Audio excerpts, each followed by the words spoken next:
Loan కిస్తీ గట్లేదని చూసిండ్రా బ్యాంకోళ్ళు ఏం చేస్తున్నారో. రైతు ఇంటి ముంగటున్న గేట్లను తీసి ట్రాక్టర్లు వేసుకొని తీసుకుపోయినరు ఆఫీసర్లు. జనగామ జిల్లా 7 నూతల ఊళ్ళున్న ఒక రైతన్న బ్యాంకుల లోన్ తీసుకొచ్చుకున్నాడట. ఇక పంటలు చక్కగా వండలేదట. అంతో ఇంతో పండిన పంటను అమ్ముకుందామని మార్కెట్లకు తీసుకుపోతే గిట్టుబాటు ధర లేక అగ్వకే అమ్ముకున్నారట. ఇక వచ్చిన పైసలతోటి ఇల్లు గడుచుడే కష్టమయ్యే వరకు బ్యాంకుల లోన్ గట్టలేకపోయిందట. ఇక ఆఫీసర్లు నోటీసులు పంపితే కడతామని కూడా చెప్పుకొచ్చిండట. కానీ బ్యాంక్ ఆఫీసర్లు ఇంటేనా ఎంబటే వచ్చి రైతన్న ఎంత చెప్పినా ఈనకుంటా ఇంటికున్న గేట్లను సీజ్ చేసి పట్టుకపోయినరు.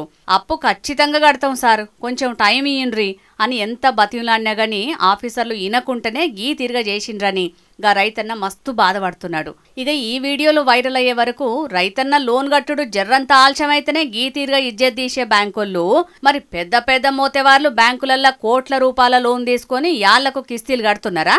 వాళ్ళకో న్యాయం, గీసొంటి పేదోళ్ళకో న్యాయమా అని మస్తు గరమైతున్నారు కొందరు జనాలు.